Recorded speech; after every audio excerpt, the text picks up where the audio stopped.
My dear Dino Crisis, I still remember the first time we met. I was young, but you didn't care. You threw me into a world of fear, of tension, of survival.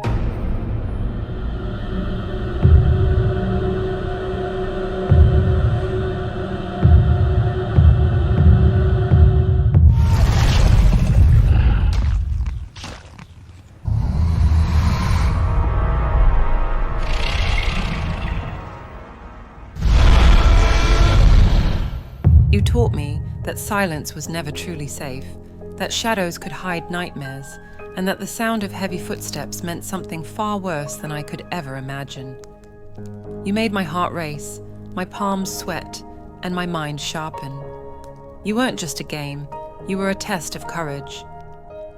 I remember a recurring dream I had as a child, a seemingly ordinary day made up of the banalities of everyday life. I would go about my day and then, suddenly, the world would shake, not from an earthquake, but from something approaching. The air would tremble, my breath would catch, and then I'd see it, towering, relentless, hungry. The king of the Cretaceous, the tyrant who ruled the earth in his time, the Tyrannosaurus Rex. How could anyone, child or adult, not feel insignificant in the face of such a giant? From the moment I stepped into your world, I was hooked. You were unlike anything I'd ever played before. You took the foundation of survival horror and made it unpredictable. Zombies were one thing, slow, shuffling, relentless. But facing an intelligent creature capable of adaptation and analysis is another. Raptors were hunters. They thought, they adapted, and they never, ever let me feel safe. In a way, I envy those who haven't met you yet. But this is about to change.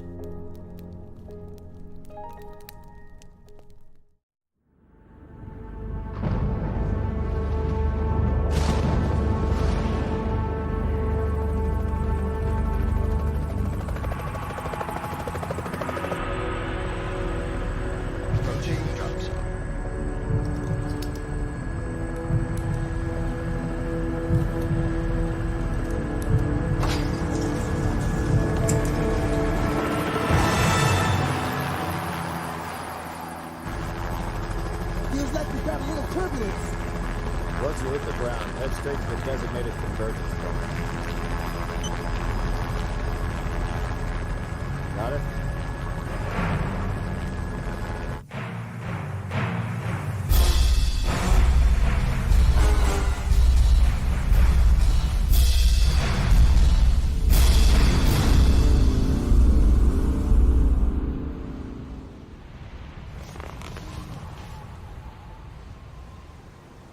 Sorry I'm late. It's time. Let's move out.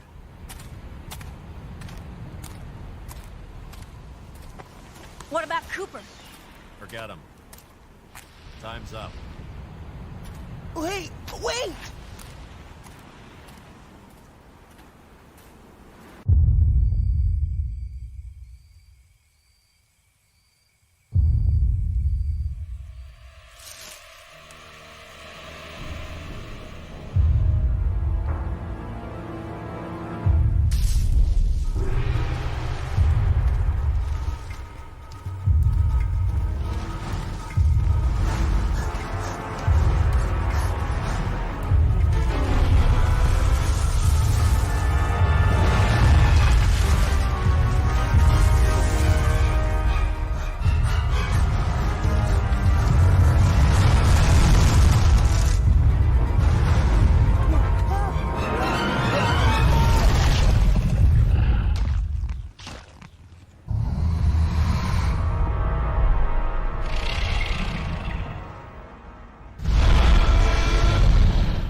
I suspect I'm not the only person to have dreamt of extinct creatures in their youth.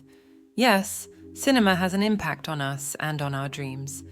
It's hard not to think of Jurassic Park or Godzilla when you think of Dino Crisis. But this work is not just a copy of spectacular films. In fact, Dino Crisis shares many similarities with its big brother, Resident Evil. Naturally, this makes it an interesting subject for us survival horror fans. The story? A perfect blend of mystery, tension, and science fiction. You take on the role of Regina, a a tough and resourceful Special Forces operative sent to Ibis Island with her team to investigate a top-secret research facility. The mission?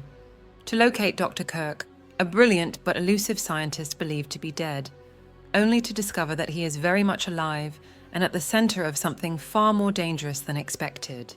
The setting itself is unforgettable.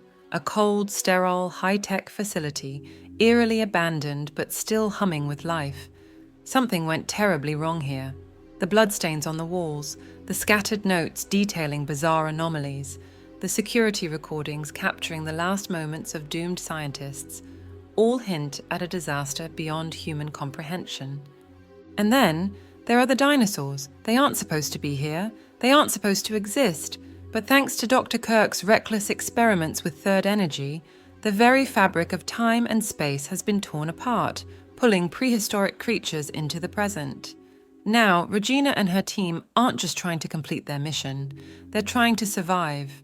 The Third Energy Project was designed to revolutionize power generation by tapping into a new theoretical source of energy. But the experiments conducted by Dr. Kirk and his team went far beyond expectations. Instead of generating infinite clean power, Third Energy caused rips in the space-time continuum. These temporal distortions pulled objects, and eventually entire creatures, from different eras into the present. The scientists on Ibis Island thought they were playing with science, but in reality, they were tearing apart the laws of nature. The characters each bring their own dynamic to the story. Regina, sassy, level-headed and determined, takes the lead, making the hard decisions. Rick, the tech expert, is all about efficiency and logic, hacking systems and guiding the team. Gale, the hardened soldier, sees everything as a mission objective, willing to take extreme measures to get the job done. Their different approaches to survival create tension, forcing the player to question which strategy is best, caution or aggression, resulting in different endings based on the player's decisions. The story unfolds through environmental storytelling, scattered documents, and tense radio communications. Each new discovery builds suspense, revealing how Kirk's experiments spiraled out of control and why the dinosaurs are here. The deeper Regina goes, the clearer it becomes. This isn't just a research accident, it's a catastrophe waiting to happen again. Oh, and it did happen again, but that's another subject for another time, perhaps. But how did Dino Crisis come to be? It all started with Capcom's legendary Shinji Mikami, the mastermind behind Resident Evil. After revolutionizing survival horror, Mikami wanted to push the genre in a new direction, one that traded slow, shambling zombies for fast, intelligent predators. The idea was simple yet groundbreaking. What if survival horror wasn't just about the fear of the unknown, but the fear of something actively hunting you? Capcom assembled a talented team to bring this vision to life, and development began in the late 1990s. The team focused on creating a more dynamic horror experience, using real-time 3D environments instead of the pre-rendered backgrounds of Resident Evil. This allowed for more immersive camera angles, fluid movement, and, most importantly, unpredictable enemy behavior. The AI of the dinosaurs was ahead of its time. Raptors wouldn't just charge mindlessly, they would stalk, flank, and even retreat when injured. The T-Rex wasn't just a boss fight, it was a force of nature, appearing at key moments to remind players they were never truly safe. And it wasn't just the main dinosaurs that made survival difficult. Smaller but vicious enemies like the Compsognathus would swarm, striking when least expected. Pteranodons added vertical danger, ambushing from above and forcing players to watch the skies. Even the velociraptors had variations with different behaviors and strategies, creating a constant sense of unpredictability. Later in the game, the player encounters even larger, more terrifying threats, such as the fearsome Therizinosaurus, escalating the tension and proving that no place on Ibis Island is truly safe. Mikami and his team wanted players to feel vulnerable at all times, and they succeeded brilliantly. Upon its release in 1999, Dino Crisis was met with critical and commercial success. Fans praised its tension-filled gameplay, intelligent enemies, and gripping atmosphere, It was hailed as Resident Evil with dinosaurs. But it was more than that. It was an evolution of survival horror, one that still holds up today, if you ask me.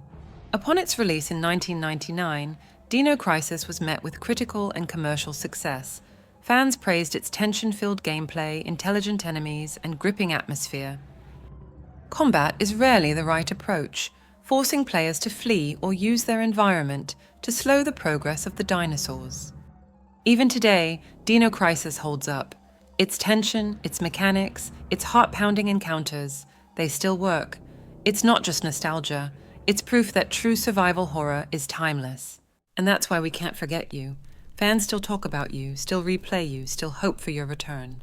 We've seen fan remakes, online petitions, passionate discussions, from painstaking recreations in Unity and Unreal Engine to reimagined trailers that capture the essence of the original. These projects show how deeply loved Dino Crisis remains. The community hasn't moved on. They're keeping the memory alive, one frame at a time. A remake isn't just a possibility, it feels like a necessity. Imagine it, built with modern technology, with stunningly detailed environments, dynamic lighting, and AI that pushes fear to a whole new level. Imagine stepping into Ibis Island again, but this time with an atmosphere so immersive that every shadow and distant roar sends chills down your spine.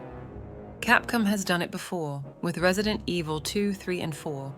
Why not Dino Crisis? Capcom, if you're listening, it's time. Bring Dino Crisis back. No matter what happens, no matter how much time passes, you'll always have a place in my heart, and I'll always be waiting for your return. You were bold, you were terrifying, you were unforgettable, and like all great legends, you deserve to rise again, reborn for a new generation, so they too can feel what we felt. That first roar, that first flicker of red emergency lighting, that first chase down a sterile corridor, heart-pounding, with nothing but a handgun and courage to survive. Thank you for the memories, the scares, the sleepless nights, until we meet again in the dark.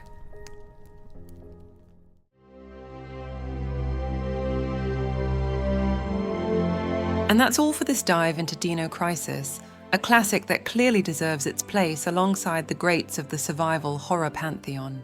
If you liked this video, don't forget to drop a like, subscribe, and activate the bell so you don't miss a thing. I'm TheRedButterfly, and on this channel we're exploring the dark and fascinating world of Resident Evil, as well as other survival horror gems in the future. Between analyses, theories, retrospectives, gameplay, and even an audiobook series, there's always something to thrill you here. I'd also like to take this opportunity to thank Rapid Crafter, another Resident Evil addict who was kind enough to give my channel a helping hand by sharing one of my videos. I was really touched by this gesture because I didn't think a much better known YouTuber would do this. Thank you again, dear colleague. Thanks for watching, take care, and above all, stay on your guard. God only knows what's down here.